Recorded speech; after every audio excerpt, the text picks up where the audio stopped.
तुम्ही साक्षात ईश्वर स्वरूप आहात. त्यामुळे श्रोत्यांच्या चरणी दंडवत घालतो आणि सेवेला प्रारंभ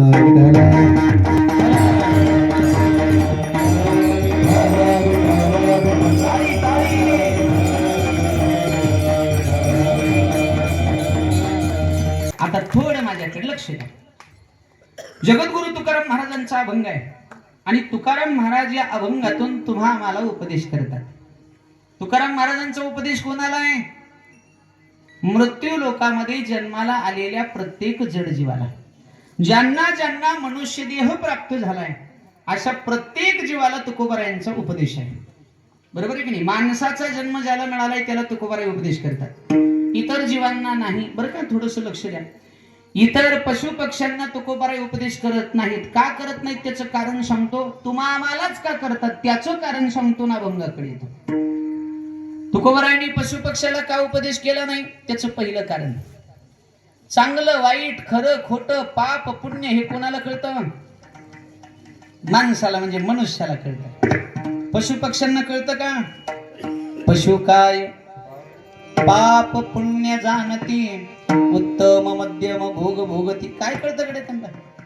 पशु पक्ष्यांना पाप आणि पुण्य कळत नाही, चांगल्या वाईटाची जाणीव नाही, खरं खोटं त्यांना कळत नाही. म्हणून तुकाराम महाराज त्यांना उपदेश करत नाही. हे कुणाला कळतं मग? आणि कहे ज्ञान नाही को वा वा वा. नाही को आणि कहे ज्ञान नाही को नाही को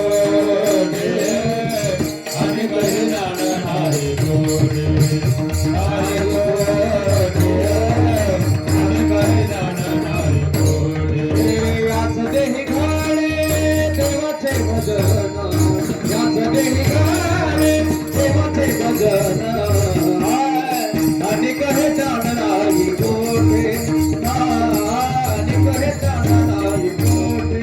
याच देही घाले देवाचे भजन, याच देही घाले देवाचे भजन, आणि कहे जाण नाही कोठे, आणि कहे जाण नाही कोठे.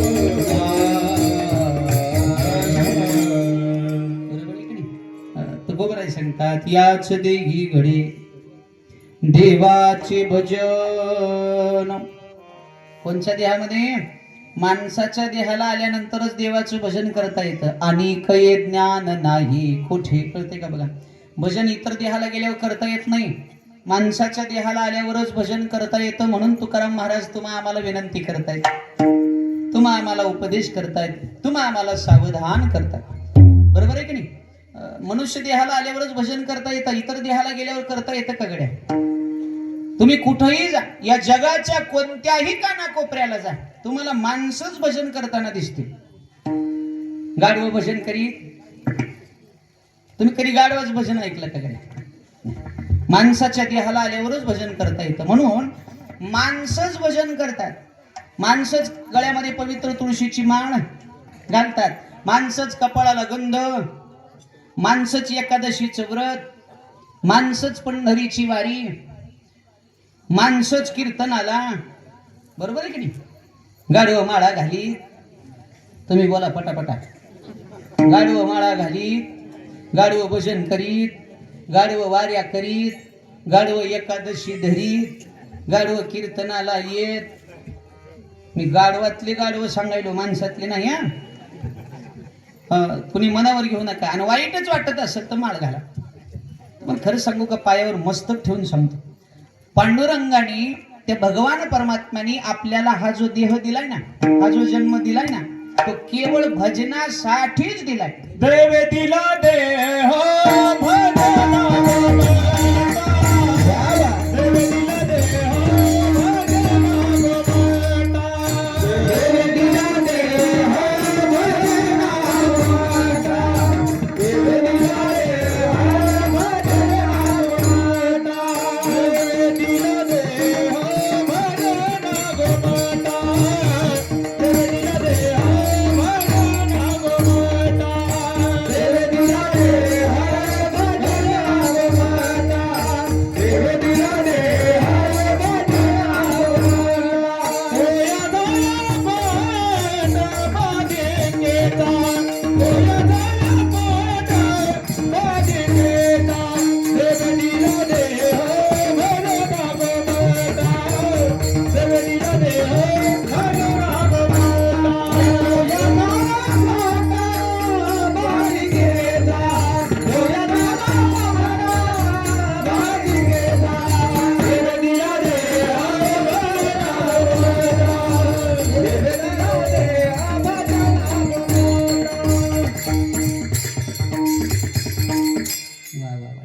टाळ्या वर एकदा जोरात. योग्य ठिकाणी योग्य प्रमाण आहे की नाही महाराज. याला म्हणायचं तापलेल्या सळीवर योग्य वेळी घाव घालणे. बरोबर आहे की नाही. सळई तापली लाल बुंद झाली आणि मग त्याच्यावर घण मारला तर त्याला आकार देता येतो. एकदा ती सळई जर गार झाली थंड झाली पुन्हा तुम्ही कितीही घणाने मारा आकार मिळत. जसं कीर्तनकाराच्या कीर्तनात योग्य प्रमाण जर मिळालं तर विषय व्यवस्थित सोडवता येते. आता काय काय जणांची प्रमाण लई छेडवाक महाराज काय कुठल्या कुठं कशाचंही प्रमाण देतात. पण गोड गोडाचे सगळे ज्ञानी माणसं आहेत महाराज. देवे दिला देह भजना गोमटा तो या झाला फाटा बाधिकेचा. देवाने आपल्याला भजनासाठीच हा जन्म दिलाय पण दुर्दैव आपण ते दुसऱ्या कामासाठी वापरला. तो या झाला फाटा बाधिकेचा. आम्हाला वस्तू मिळाली एका कामाला नाही वापरली दुसऱ्या कामाला काय होईल सांगा बरं. वस्तू ज्या कामाला मिळाली त्याच कामाला वापरली तर वस्तूचा सदउपयोग होईल. बरोबर आहे की नाही. आणि वस्तू मिळाली एका कामाला आणि वापरली दुसऱ्या कामाला तर काय काय वस्तू विशिष्ट कामासाठी असतात. लग्नामध्ये सोफा मिळतो बघा महिला मंडळ कशाला असतो तो तुलाच माहिती रे बाबा. हे गाथ्यातलं नाही हे प्रपंचातलं आपल्या व्यवहारातलं. सोपे सोपे असतात ना कशासाठी असतात. पाहुण्या रावळ्यांना बसायला का बकरी बांधायला बोलत जा की पाहुण्या रावळ्याला बसायला. 50,000ची सोपे दिले सासरवाडी कोण. जवळजवळ माणसाला फुकट मिळालेल्या वस्तूचं महत्व कळत नाही. त्यानं ते सोफे उचलले आणि शेतात नेऊन ठेवले आणि एका एका पायाला एक एक बकर बांधलं आणि वरून म्हणते वा वा वा वा मी एका वाचल्या वा. आता त्याला दिलंय का सांगा बरं. ते बकरी एवढी हेळवाक होती अख्खा सोपा वावरात वडी थिंडायची. बकरी पुढं सोपे माग आणि मग ती बकरी पुढं सोपा माग चालला की ते ढेकळं फुटायचे. आणि हे काय म्हणते वा वा वा वा रासने बी वाचली गाडी येड्याचा बाजार. योगा योगा ना ज्या पाहुण्यानं सोपा दिला होता तो शेतात आला आणि त्यानं बघितलं ही बकरी ढेकळं सोपा त्याला वाईट वाटलं. ते मनातल्या मनात काय म्हणलं माहित आहे का बाबा. अरे अरे अरे काय मूर्खाच्या हातात मी वस्तू दिली. बरोबर आहे का नाही त्याचं म्हणणं. दिली का नाही. त्याला वाटणं साहजिक आहे का. त्याला बोला साहजिक आहे का नाही. तसं देवाला बी आपल्याकडे बघून काहीतरी वाटत असेल का नाही. भजनासाठी दिलेला देह भक्ती करण्यासाठी दिलेला देह साधन म्हणून दिलेला देह जर हा जीव संसारासाठी विषयाचा भोग भोगण्यासाठी वापरत असेल तर देवाला सुद्धा वाटत असेल का नाही. अरे अरे अरे अरे काय मूर्खाला मी वाटत असेल का नाही. हा विनोदाचा भाग नाही ही वास्तविकता आहे. म्हणून शरीराचा वापर योग्य करा. वस्तूचा नाश करू नका. ऐका लग्नामध्ये फ्रीज मिळतं बघा. उन्हाळा सुरू आहे आता. फ्रीज मध्ये काय ठेवतात पाण्याच्या बाटल्या भाजीपाला त्याच्यासाठी असते का नाही. एका गरीब मुलाचं लग्न झालं आणि त्याच्या लग्नात फ्रीज मिळालं. आता त्या सासूबाईला एवढंच माहित ह्याच्यात काय बिठवलं की थंड होतं. तिला एवढंच माहित ह्याच्यात काय बिठवलं की थंड होते पण नेमकं काय ठेव माहित. ती म्हणली बरं झालं माय कोंबड्याचा खुर्डा बी मोडलाय. हिळभर कोंबड्या वावरात हिंडायल्यात राहत्या ह्याच्यात थंड. त्याला दिले होते त्या बाईनं चट कोंबड्या उचलल्या आणि फ्रीज मध्ये भरल्या. कोंबड्याला बी असलं गार कधी मिळायला. कोंबड्या पका असं करायच्या हा हा हा हा कुठपर्यंत जोपर्यंत बर्फ होत नाही तोपर्यंत. पण जेव्हा जेव्हा बर्फ व्हायला सुरू झाला त्या माऊलीनं 3 तासानं फ्रीज उघडलं. कोंबड्या तैट एक जगली नाही चट मेल्या. हसू नका आपली गत्तीच आहे. आपलं अजून काय आपण तेच केलंय. आपल्याला भजनासाठी मिळालेले शरीर आपण संसारासाठी वापरले. आपलं मन बुद्धी चित्त आम्ही संसारात गुंतून टाकलंय. परिणाम काय झाला आपल्या सुद्धा शरीराचा नाश होता. नका करू नाश आयुष्याचा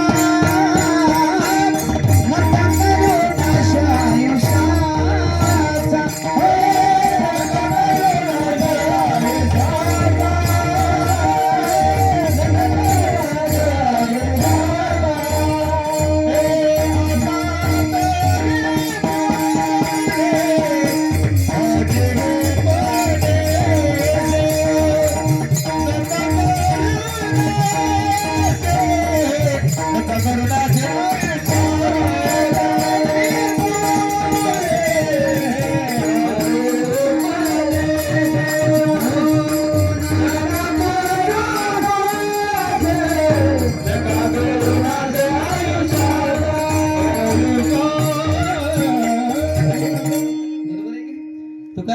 म्हणतात आता तरी पुढे हाची उपदेश नका करू नाश आयुष्याचा नाश करू नका.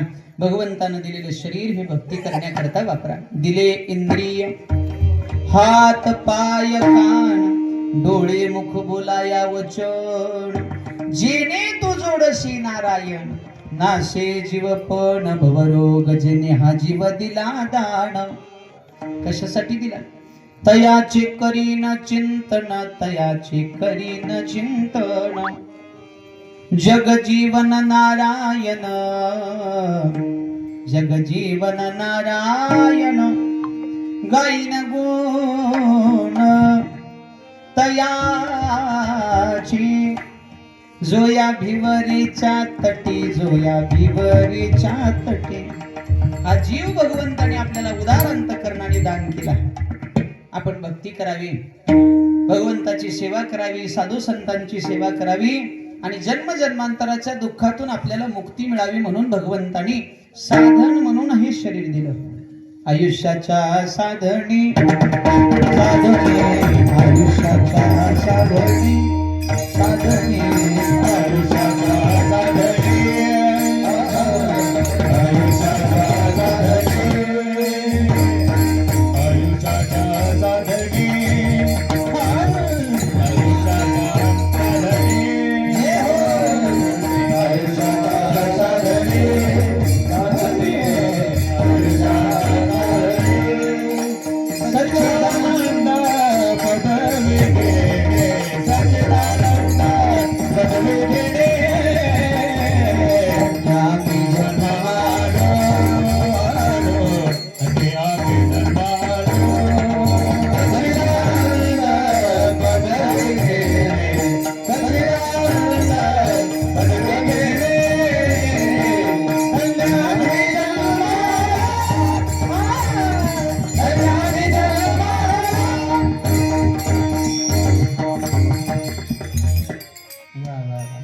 आयुष्याच्या साधने आयुष्याच्या साधनी साधने आयुष्याच्या साधने. अरे हे आयुष्य म्हणजे एक साधन आहे. या भवरूपी सागराला तारून जाण्याचं हे एक साधन आहे आणि साधन म्हणून भगवान परमात्म्याने ते आपल्याला दिले. सच्चिदानंद पदवी घे. या देहाला येऊनच भक्ती करून देव पाहावयासी गेलो तेथे देवाची होणी ठेलो. याच देहाला आल्यानंतर देव प्राप्त करता येतो, भक्ती करता येते, इतर देहामध्ये नाही. म्हणून तुकाराम महाराज पुन्हा पुन्हा विनंती करतात, बाबा रे मनाच्या मार्गाने धावू नका. मन हे तुम्हा आम्हाला विषयामध्ये गुंतवून टाकेल, मन मायेमध्ये गुंतवून टाकेल. म्हणून तर तुकाराम महाराज मनाला सुद्धा तुकोबारायांनी बऱ्याच वेळेला उपदेश केला. ऐका, आमच्या साधू संतांनी जनाला उपदेश करण्या अगोदर स्वतःच्या मनाला उपदेश केला. लोकांना सावध करण्यापूर्वी अगोदर स्वतः सावध झालो. सावध झालो सावध झालो हरीच्या आलो जागरणा. अगोदर स्वतः सावध व्हावं लागतं, मग जगाला सावध करावं लागतं. स्वतःमध्ये अगोदर बदल करावा लागतो, मग जगामध्ये बदल करायला निघावं लागतं. बरोबर आहे की नाही?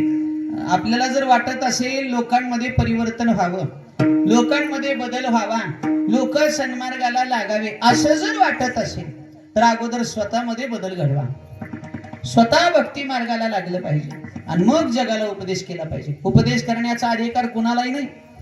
तुकाराम महाराजांनी जनाला उपदेश करण्या अगोदर स्वतःच्या मनाला केला. नको नको मना गुंतो माया जाळी काळाला जवळी ग्रासावया. मला वाटतं तुकोबारायांचं सुद्धा मन मायेमध्ये गुंतलं होतं, जसं तुमचं आमचं गुंतून गेलंय की नाही.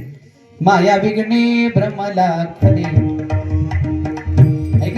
म्हणता मी माझे घरी येतो संपत्तीचे वारी साचोकारी जाईल हा धनदाना पुत्र जन धनदाना पुत्र. नामदेव महाराज सांगतात आपल्या सगळ्यांचं मन हे मायेमध्ये गुंतून गेलंय, म्हणून अगोदर मनाला उपदेश केला. तुम्ही आम्ही मायेमध्ये गुंतून गेल्यामुळे तुकोबारायला वाटलं याला कोणीतरी सावध करावं. मनाच्या मार्गाने जाऊ नका, मनोमार्गी गेला तो तेथेची संपलं गड्या संपलं. मन आम्हाला आडमार्गाने घेऊन जात. मग काय करायचं? संत सांगतात त्या मार्गाने जा. मार्ग दावणी गेले आधी, मार्ग दावणी गेले आधी, मार्ग दावणी गेले आधी, मार्ग दावणी गेले आधी, मार्ग दावणी गेले आधी,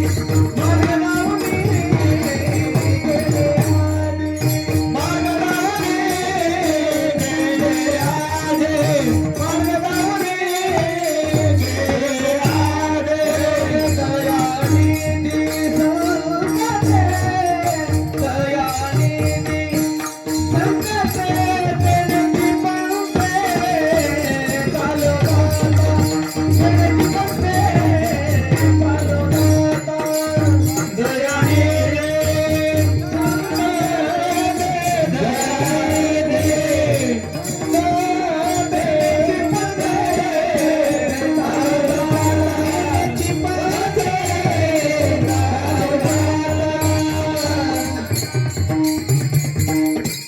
टाळी वाजवा, टाळी वाजवा. क्या बात आहे, क्या बात आहे. आज सुगरणी चांगली आहेत बघा. भाजी छान होणार आहे. भाजीची चव मसाल्यावर असते का बटाट्यावर? बोला बोला, गाठ्यातलं नाही बघुण्यातलं. महिला मंडळ तुम्ही बोला. तुमच्या इकडे भाजी तुम्ही करता का खाता? आमच्याकडे तुमच्याकडे जा ना. भाजीची चव मसाल्यावर असते का बटाट्यावर? मसाल्यावर. कोणी मसाल्यावर म्हणते, कोणी बटाट्यावर. बरं ऐका, माझं असं वैयक्तिक मत आहे, भाजीची चव ही मसाल्यावरही नाही बटाट्यावरही नाही, भाजी करणाऱ्या सुगरणीवर असते. बरोबर आहे का? मसाला चांगला आहे, बटाटा चांगला आहे, टाकणारी हेडवाग झाल्यावर काय? डबेच्या डबे मसाला चव नाही होतंय का नाही? असं सुगरण चांगली पाहिजे. मी तर म्हणतोय बटाटा किडका असू द्या, भाजी करणारी सुगरण जर उत्तम असेल तर खाणाऱ्याला कळू सुद्धा देत नाही. वाढ म्हणून खाते ते, आहे की नाही? तसं कीर्तनातल्या सुगरणी म्हणजे गायक, वादक, टाळकरी, मृदंगाचार्य या सुगरणी आहेत. कोण आहेत? सुगरणी. आणि हे बटाटा. वा वा. नाही बटाटा म्हणा, पण किडक म्हणा नका. विटायला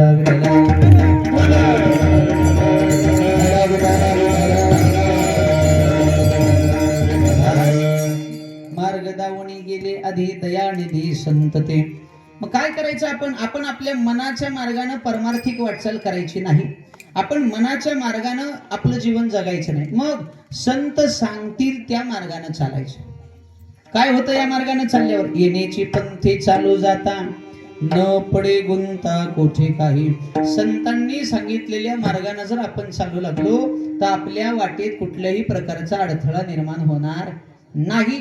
आणि संतांनी दाखवलेली वाट ही भगवंतापर्यंत जाते. त्या वाटेने जर आपण गेलो तर आपल्याला देव प्राप्त होतो, आपल्या दुःखाची निवृत्ती होते आणि या भवरूपी सागरातून आपण तारून जातो. म्हणून संत सांगतात त्या मार्गाने चाला.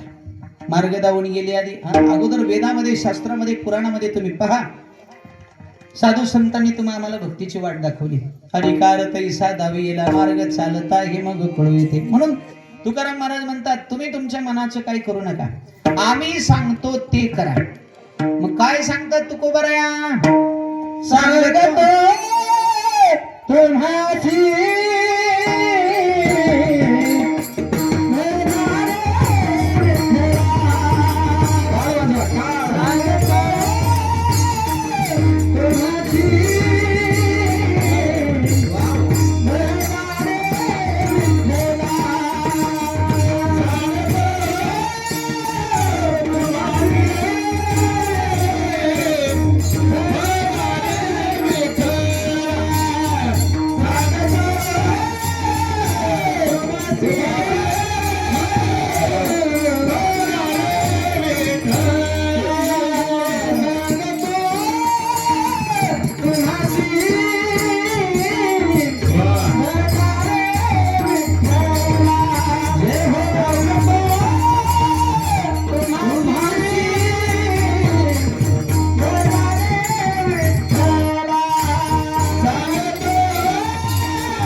जय हो.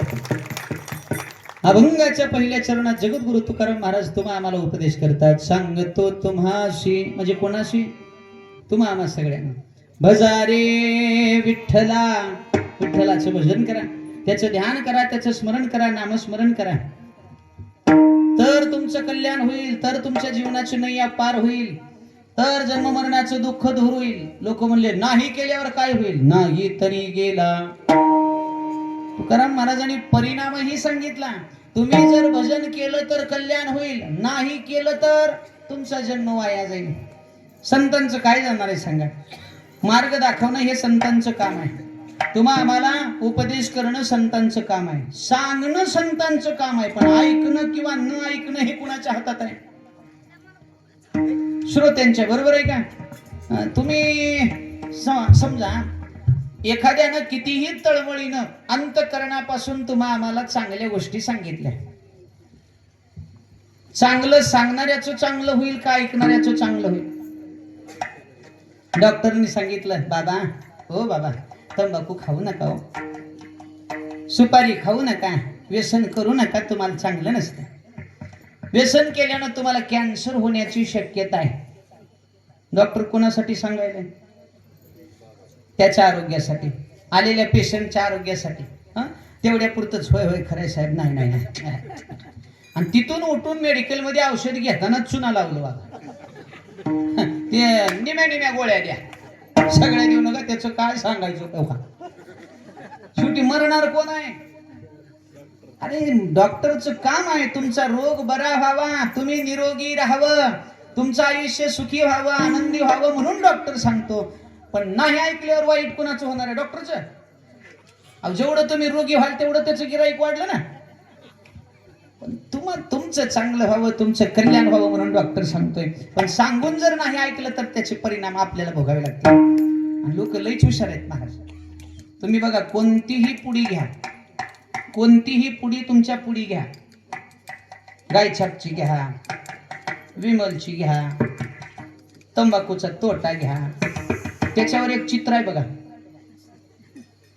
कशाचं? कॅन्सरचं. बरोबर?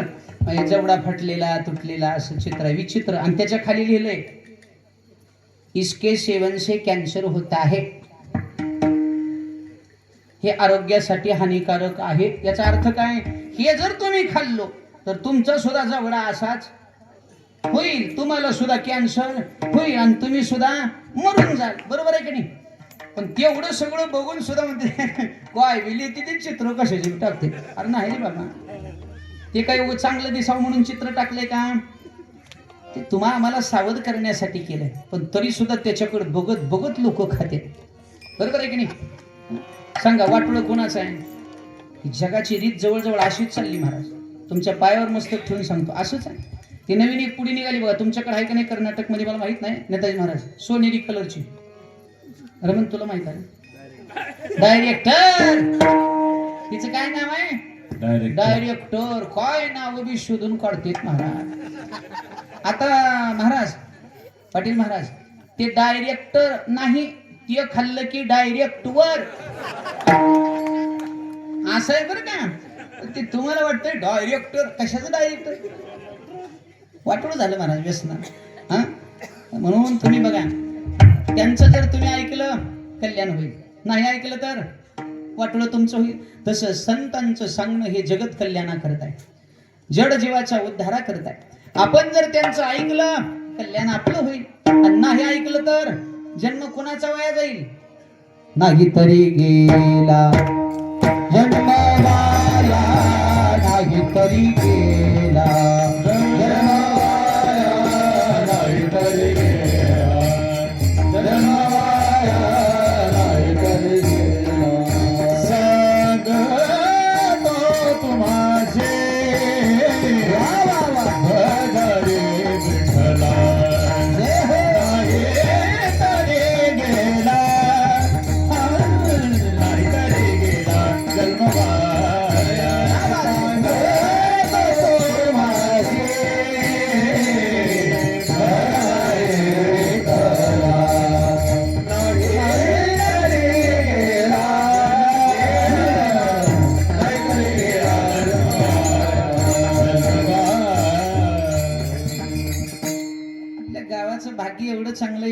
कलाकार मिळालेत महाराज, नाही तर अशा सीझन मध्ये मिळणं अवघड आहे. आताच म्हणजे खरंच महाराज सगळीकडे धावपळीचा पिरियड आहे आणि असे गायक लोक मिळणं म्हणजे भाग्य आहे. नियोजन करणार यांच्या चरणी दंडवत. बरं तुम्ही चांगली शोधून शोधून हिरे आणलेत, नाही तर काय होते महाराज, आमच्या इकडे शेतातलं काम करायला वेळेला रोजगारीच मिळत नाही. मग कसं रे ममदा गेल चाली तसं आमदान. आता काय करावं, इलाज नसते. चला कसं का असणं, त्याला कापायला येत नाही. इळा चांगला तर कापणार हेळवा, पण कापणार चांगलं तर इळा हेळवा, अशी परिस्थिती होती. तुम्ही गोड नियोजन लावले गेले, सुंदर कलाकार मंडळी आहेत बरोबर. बघा तुकोबाराय म्हणतात, जन्म वाया जाऊ नये असं वाटत असेल, याच देहामध्ये तुमचं सार्थक व्हावं असं वाटत असेल तर सांगतो तुम्हाशी बजारी विठ्ठला. काय काय जण ऐकत नाहीत महाराज, लय आडमोठी करते. ते लहान लेकरू असतं बघा, लहान लेकरू आई स्वयंपाक करत असते. पूर्वीच्या आईचं सांगायला, आताच्या मम्मीचं नाही हा. आताची मम्मी गॅसवर स्वयंपाक करते, शिगडीवर करते, चप्पल घालून करते. पूर्वी नाही तसं. पूर्वी भाकरी काटवटीत केल्या जायच्या, चुलीवर स्वयंपाक असायचा बरोबर. आणि मग त्या चुलीमध्ये घातलेल्या गोऱ्या असतील, लाकडं असतील, त्याचा विस्तव व्हायचा, विस्तव. आणि विस्तव असा लाल बुंद चमचम चमचमकायचा. मग आई भाकरी करायलेली असायची आणि लेकरू काय करायचं, ते चमकणाऱ्या विस्तवाकडे त्याचं लक्ष जायचं. मग रांगत रांगत रांगत लेकरू त्या विस्तवाकडे जायचं. आई म्हणायची, बाळा तिकडं जाऊन माय, तिकडं हाय. काय म्हणायची? हाय. आता लहान लेकराला समजवण्याची भाषा हीच आहे. तिकडे जाऊन माय हाय. ते लेकरू म्हणायचं, त्याला काय माहिती हाय, सांगून कळत नाही. ती फक्त चमकायले कसं ही बघत. थोड्या वेळानं अजून जाते, नको बाबा तिकडं जाऊन हाय. आता आईचं जोपर्यंत लक्ष होतं तोपर्यंत आईनं त्याला अडवलं, रोखलं, पण शेवटी आईची नजर चुकून ती गेलंच. गेलं चमकणाऱ्या विस्तवाला असा हात लावला.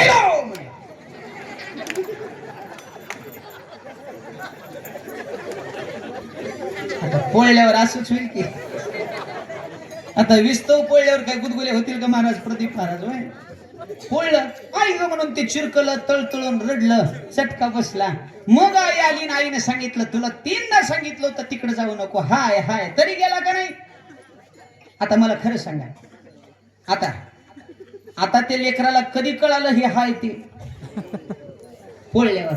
आता मम्मी म्हणली त्याची आई, बाळा जा की तिकडं. लेकरू म्हण हाय. आता जाईल का ते चुकून तर विस्तवाकडे? का? त्याला अनुभव आलाय, आता त्याला भाजलंय. तसं तुम्हा आम्हाला भाजल्याशिवाय कळत नाही. कळतंय का बघा? संत सांगतायत ते ऐका तर कल्याण होईल, नाही तर आपल्याला एकदा का हे चटके बसले ना जन्म मरणाचे, की मग पुन्हा आपण स्वतःहून म्हणाला, अरे बापरे आम्ही संतांचं ऐकलं असतं तर बरं झालं असतं. आणि हे कधी कळलं आपल्याला? कळीला काळी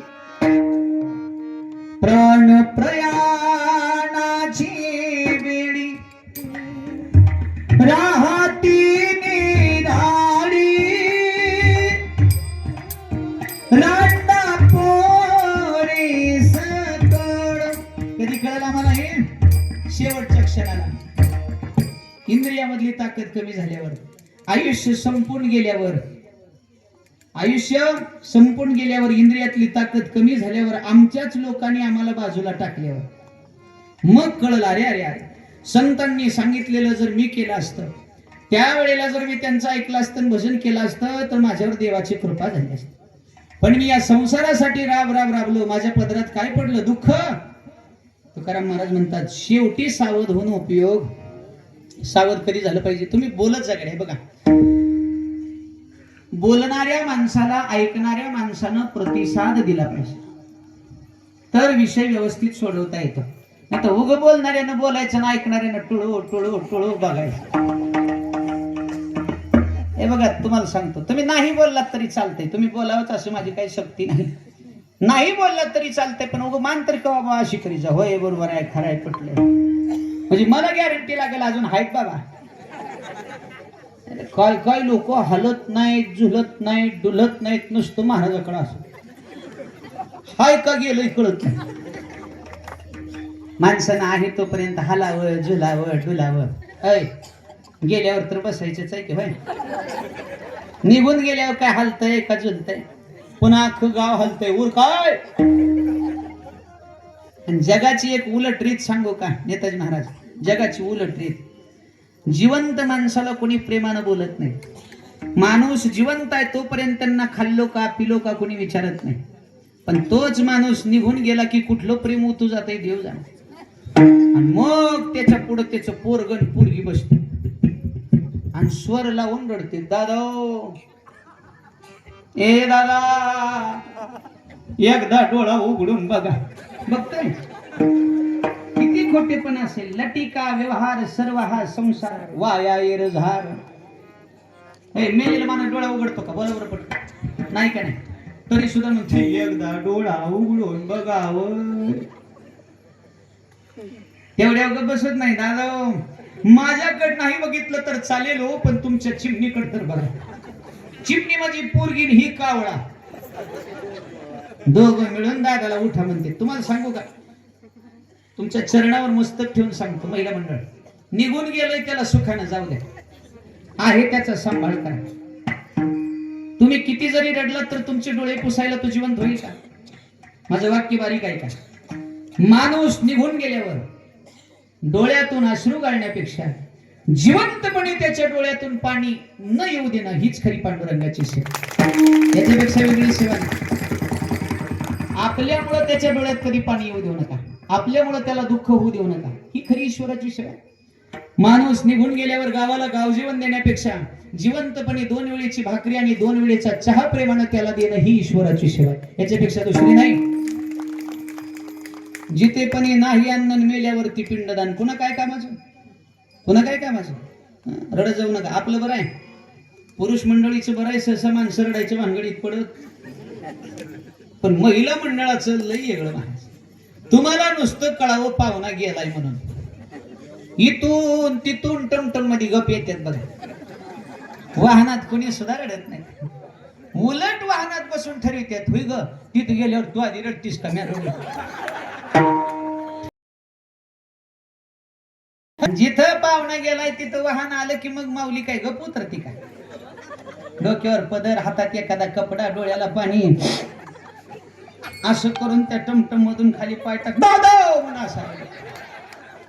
असं वाटतंय जाऊन दादाला खरंच उठी ती का काय. आणि पुन्हा दादाच्या जवळ येऊन 3 वेळा म्हणते, दादा कोण आले बघा. दादा एकदा डोळा उघडा. दादा उठा. म्हणे जाऊ नका. तुम्ही म्हणलो त्यानं उठल्यावर कल्पना करा बरं. कल्पना करा. समजा दादाच्या मनात आलंच, जाऊ जा बाबा पाहुणे लईच लांबून आली आणि उग एकदा डोळा उघडा एकदा डोळा उघडा म्हणायला बघावच. म्हणून दादाना असं बसल्या बसल्या जर असं केलं आणि हळूच म्हणलं काय ग बाय हरले घाबरायली ते. तुका म्हणे कैसे आंधळे बोला. तुका म्हणे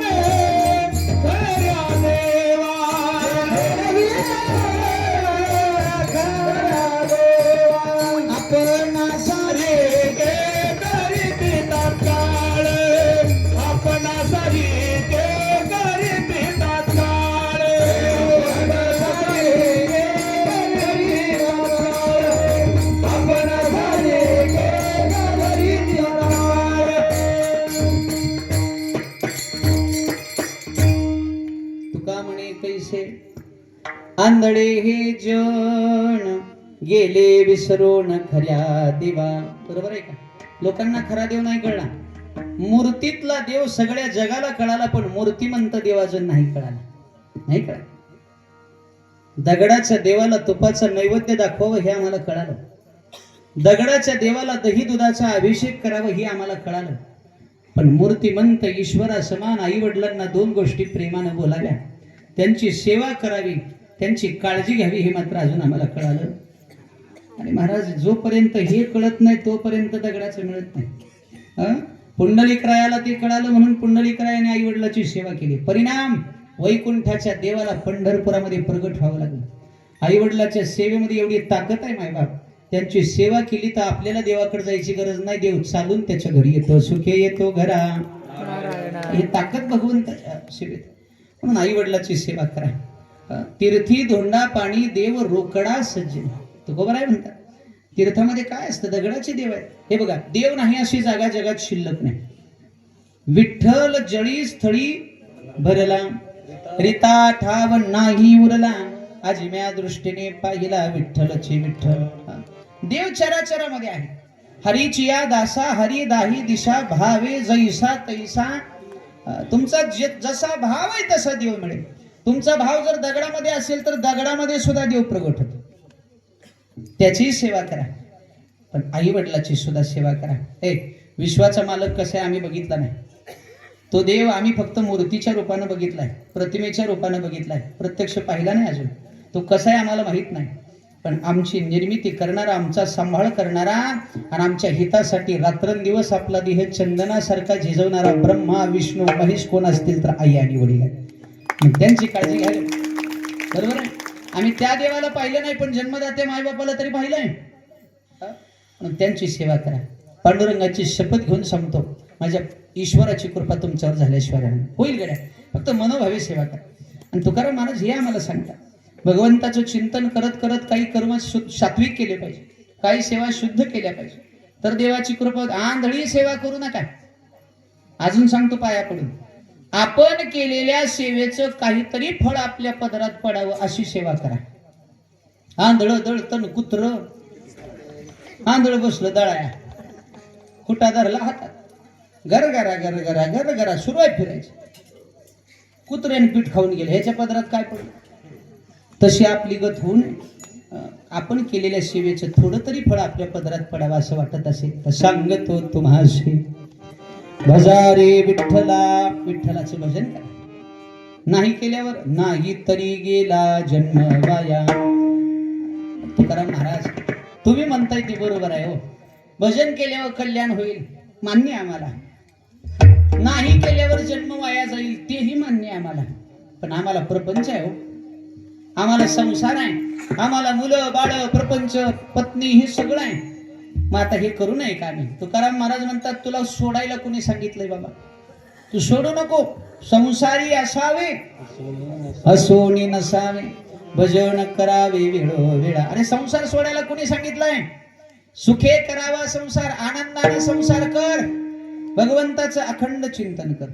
असोनी संसारी जिव्हे वेगो करी, वेदशास्त्र भारी. सत्यवादी करी संसार सकळ, अलिप्त कमळ जळी जैसे. कमळाच्या फुलाप्रमाणे संसार करायचा असतो. कमळाचं फुल पाण्यात असतं का पाण्याच्या बाहेर? उगवतं पाण्यातूनच, पण पाण्याचा स्पर्श होऊ देत नाही, पाण्यापासून अलिप्त राहत. वेगळं असतं बघा वर, पाण्याचा आणि त्याचा स्पर्श होऊ देत नाही, पाण्यात असून सुद्धा.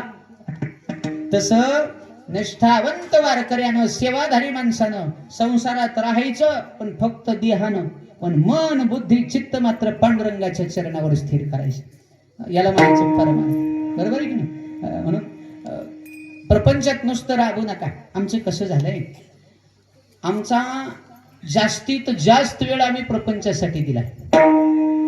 सायास करीशी हरिशी न भजशी, बरोबर सांगतात का? रात्रंदिवस आम्ही संसारात सायास करतोय,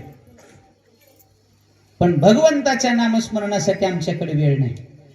तुकोबाराय म्हणतात, तू जेवढा उठा ठेवा संसाराचा करशील, जेवढं रात्रंदिवस संसारामध्ये राब राब राबशील, तेवढा देव तुझ्यापासून दूर जाईल. आणि एकदा का देव दूर झाला रे झाला की तुला भवरूपी सागरामध्ये वाहून जावं लागेल अभंगाचं. करिता भरो भदी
त्याचे दोन फायदे असतील बरं.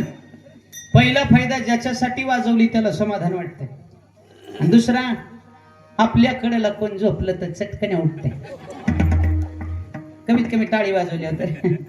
इथं जेवढी चांगली झोप लागते तेवढी घरी लागत नाही कोणी. बरोबर आहे की? आणि कीर्तनात कुणाला झोप लागते? ज्याचं मागच्या जन्मीचं पाप शिल्लक राहिले त्याला. पुण्यवान माणसं झोपत नाहीत. पळून गेली झोप होते पाप आडते. पुण्यवान माणसाची झोप पडून गेलेली असते आणि पाप जळून गेलेलं असतं. पुण्यवान माणूस घरी बसलेला असू द्या, पण तरी सुद्धा त्याचं पुण्य त्याला झोपू देत, जागवतंय, त्याला कीर्तन ऐकायलाच लावतंय. पण पापी माणूस महाराजाच्या पुढे बसू द्या, त्याचं पाप त्याला जागूच देत नाही. बाबा सारखं त्याला म्हणतंय झोपू ग. कीर्तन ऐकून कोणाचं चांगलं झालं? झोप. अरे त्याचा सांगायचा धंदा आहे, ओ झोप.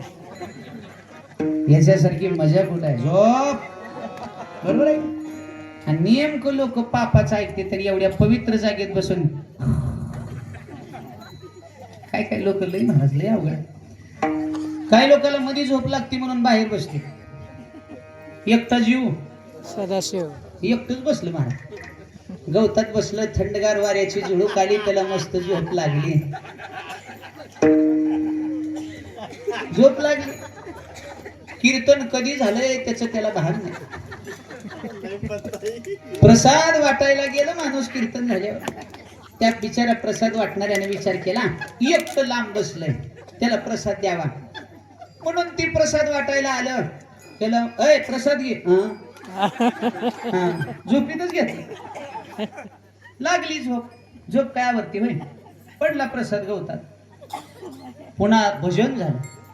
2 तास भजन झालं तरी पठ्ठ्याला जाग नाही. आणि मग भजनी मंडळ घराकडे जाताना ह्याला उठवलं. ए उठ, यायचं नाही का घरला? ते काय म्हणते, कीर्तन झालं का? म्हणजे याला भान. अरे म्हणलं कधी झालं कीर्तन? उठ, भजन सुद्धा झालंय, कसली झोप लागली राव तुला? ते काय म्हणते, थांब थांब माझं प्रसाद पडलंय. आता याला कशाची आठवण झाली? मगाशी दिलेल्या प्रसादाची. आता ही होत झोपीत, बाहेर होता अंधार, बसलं होतं गवतात, घालायला हात कुठं गाश. काय शोधायलाय? देवळातला प्रसाद राहिला बाजूलाच. त्यानं दुसराच प्रसाद उचलला. उचललंय ती उचललंय, हातात काय आलंय बघाव का?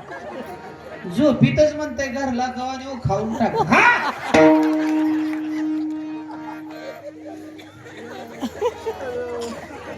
त्यानं मातीचा खडा प्रसाद म्हणून खाल्ला. तुम्हाला काय वाटलं?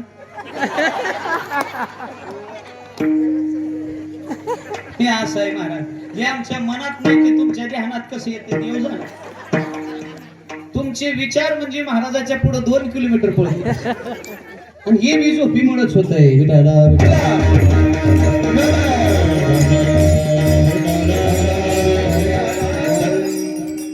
तुकोबारा या भंगाच्या दुसऱ्या चरणात सांगतायत, करिता बरोबरी दुरावशी दुरी भवाची पुरी वाहवशी. एक सांगू का, माझं वाक्य ऐका. तुकाराम महाराजांच्या मते तुकोबारा म्हणतात, ज्याचं मन संसारामध्ये जास्त गुंतून जातं, ज्याचं प्रेम प्रपंचावर जास्त असतं, जे रात्रंदिवस केवळ संसारात गुंतून जातात, त्याच्यापासून माझा देव हळूहळू हळू दूर जातो. आणि देव जर दूर झाला रे झाला की मग मात्र या जीवाला भवरूपी सागरात वाहून जावं लागतं. म्हणून तुकाराम महाराज म्हणतात, जास्त प्रपंचात गुंतू नका. प्रपंच हा दुःख देणार आहे. दुःख बांधवडी सुखाचा विचार, त्याच्यामध्ये लई डोकं लावू नका. भगवंताचं चिंतन करा, ध्यान करा, धारणा करा. बरं, म्हणून तुम्हाला जर वाटत असेल देवाने आपल्यावर कृपा करावी, त्या पांडुरंगाची कृपा आपल्या सगळ्यांवर व्हावी असं वाटत असेल तर असे हात वर करा. ज्याला ज्याला हात असतील त्यांनीच वर करा. बरं, म्हणलं तर इथं कळ लागत. ठीक आहे, सुखाचा वेळ जास्त वेळ मांडी घालून बसावं तर पायाला कळ लागते, मुंग्या येतात. येतात का? येतात. कोणाची येत असतील त्यांनी पाय लांबवा. नाही, खरंच कोणाच्या गुडघ्याचं ऑपरेशन झालं असेल, पायाचा खरंच त्याला त्रास असेल तर त्यांनी एखाद्या वेळेस थोडा लांबून असं केलं तर चालतंय, पण लांबवाच बरं. परवाच्या कीर्तनात मी सहज म्हणलो ग पाय लांबवा का पुढच्याच्या खांद्यावर ठेवू. पुढच्या माणसाला टेन्शन आलं, पुढच्यानं रागानं बघितलं मागचं म्हणते राहू दे महाराजांना सांगितलं. आता महाराजांना काय त्याच्या बोकांडी पाय ठेवायला सांगितलं. अवघड नाही. एका कीर्तनात मी एकाला म्हणलं बाबा तूप खाल्ल्यावर रूप येत. एका सावळ्या माणसानं तेवढंच ऐकलं. घरी गेल्या डबाभर पिलं बा. रूप तर आलं नाही पण हाय ती गेल. तुपानं काय गडी बस दिला असेल होय. रातभर वावरात होता वाघ. पहाट काकडा झाल्यावरच घराकडे आलं. ते झाले समाधान. तुपानं त्याचं समाधान आलं. ते नीट माझ्याकडे आलं. महाराज मी म्हणलं हो पुन्हा कोणाचं वाटोळं केलं मी. तुम्ही म्हणलो म्हणून तूप खाल्लो मला रातभर झोप नाही. मी म्हणलं किती खाल्लो उभे एवढा डबा. आती तिथं करी जा भजन करी जा टाळी वाजवी जा. त्रास होतोय का? भक्ती करताना भगवत भक्ती करताना सेवा करताना थोडा त्रास होतो. शारीरिक कष्टही होतं, मानसिक त्रास सुद्धा होतो. लोक भक्ती करणाऱ्याला काही सुखानं करू देतात का? काय आजपर्यंत दाखवा असा संत की ज्या संताला त्रास झाला नाही तो संत झाला. ज्ञानोबरायांपासून तुकोबरायांपर्यंत कोणत्याही संतांचं उदाहरण. आता काय काय लोक म्हणते झाली वा किरकिर वारकऱ्याला. आता आम्ही एवढी बघा ही सगळी गाडीवर मोटरसायकल वाल्याची मंडळी आहेत महाराज. सगळी जीव मुठीत घेऊन यावं लागतंय. तुम्हाला काय वाटतंय महाराज सोपं आहे काय? येथे पाहिजे जातीचे येऱ्या गबाळ्याचे. मोटरसायकलवर रात्री अपरात्री ऊन वारा थंडी पाऊस कसल्याही परिस्थितीत फिरावं लागतं. लोक येताना 100 फोन करतात. प्रदीप महाराज जाताना महाराज वड्यात गेलंय झुडपात गेलंय. कोण करतं सांगा? माझी एक विनंती आहे तुम्हाला सगळ्यांना, प्रत्येक गावागावातल्या कार्यकर्त्यांना, जसं येताना प्रेमानं फोन करता का नाही, जसं कधीतरी जाताना एकदा तरी फोन करा. महाराज पोचलो का? समाधान वाटेल का नाही? अरे वा खरं प्रेम आहे. पुढल्या वर्षीच फोन केला महाराज तारीख द्यायची आहे. महाराज गेले कवा? तुमच्या गावाला आलते तवा. म्हणजे पताच नाही मला. परिस्थिती अवघड आहे. बरोबर आहे की नाही? कधी जावा आमचे नेताजी बाबा 10 मिनिटाला फोन करते. ह्या गतिरोधक त्या गतिरोधक पण हा कुठं आलो महाराज? आलोच. प्रेम आहे म्हणून करते बरं. तसं जाताना मी करते महाराज. नाही करते मला तर केले 2-3 वेळेस केले. त्याला लई जखम झालेली दिसायची. त्याला मलम लावा कुठून आले करिता बरोबरी. काल परमेश्वर महाराज ऍक्सिडेंट झाला का? हा आणि हे बघा नांदेडचे आपले शहापूरकर परमेश्वर महाराज शहापूरकर कधी झाला ऍक्सिडेंट? कालच झाला. परवाशी झाला. बरोबर. किती परिस्थिती अवघड आहे बघा. आमचे परमेश्वर महाराज मला माहिती नव्हतं बरं हे. नाही काल झाला. पण दुसरे एक महाराज होते आपले नांदेड मधुकर महाराज नांदेडकरांचा काल परवा ऍक्सिडेंट. हो ऍक्सिडेंट झालं. फ्रॅक्चर झालं. बापरे वाईट घटना मला माहित नव्हतं. म्हणजे हे बघा एवढी परिस्थिती वाईट आहे. तुम्हाला काय वाटतं? हे काही लोक म्हणतात महाराज लोकांची मजा आहे. मजा नाही महाराज. स्वतःचं घरदार परिवार प्रपंच सगळं सोडावं लागतं आणि सेवा करावी लागते. म्हणून थोडा आदर करीत जा, सन्मान करीत जा. थोडं होता होईल तेवढं वेळेला महत्व द्या. तुमच्या पत्रिकेवर मी नाव वाचलंय वेळेला महत्व दिलं जाईल. मला खूप बरं वाटलं ते. आणि खरंच आहे थोडा वेळ कीर्तनाचा सुद्धा लवकर घेतलेला बरा आहे. शंकर महाराज प्रेमानं सेवा केली. सेवेचं तुम्ही प्रसाद म्हणून जे ऐका नाही प्रवास भाडा तुम्ही दिलेला पैसा त्यानं धर्माच्या कार्याला खर्च केला पाहिजे. तुम्ही दिलेला पैसा त्यानं गोमातेच्या सेवेला खर्च करत असेल. तुम्ही दिलेला पैसा तो वृद्धाश्रमाला खर्च करत असेल. परोपकार्याच्या कार्याला खर्च करत असेल तर उदार अंतकरणानं द्या. तुम्हाला सुद्धा पुण्य लागेल. पण तुम्ही दिलेल्या पैशात जर त्यानं वाजले की 12 नुसते बंगले बांधून गाड्या घेऊन काय उपयोग आहे? आपल्याला उलट पापाची वाटेकरी आपण होतो. मर्यादेत असलं पाहिजे. चला मला कुठवर आलं होतं? करिता बरोबरी जाग्यात दुरावशी दुरी भवाची पुरी वाहवशी बहुरूपी सागरात वाहून जाल. म्हणून भगवत चिंतन करा. तुकाराम महाराज म्हणतात देव प्राप्त करायला दुसरं काही लागत नाही. तुम्हाला सांगू माझा देव एवढा कनवाळू कृपाळू आणि दयाळू आहे. माझ्या देवाला भक्ताकडून कोणत्याही गोष्टीची अपेक्षा, माझ्या भक्तानं मला पैसा द्यावा नाही वाटत देवा, माझ्या भक्तानं मला सोनं नाणं दागदागिनं द्यावं नाही वाटत. फक्त भक्ताला एकच, भगवंताला एकच वाटतं, माझ्या भक्तानं त्याच्या अंतकरणातला शुद्ध भाव आणि शुद्ध प्रेम मला अर्पण करावं. तुकाराम महाराज म्हणतात, मी पांडुरंगाची शपथ घेऊन सांगतो, माझ्या देवाला दुसरं काहीच लागत नाही. पण काय लागतं? काही न लगे काय भावाची कारण, काही न लगे काय भावाची कारण, काही न लगे काय भावाची कारण, काही न लगे काय भावाची कारण, काही न लगे काय भावाची कारण, काही न लगे काय बाबाची कारण, काही न लगे काय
सगळ्यांसाठी टाळी वाजवा एकदा जोरात जोरात.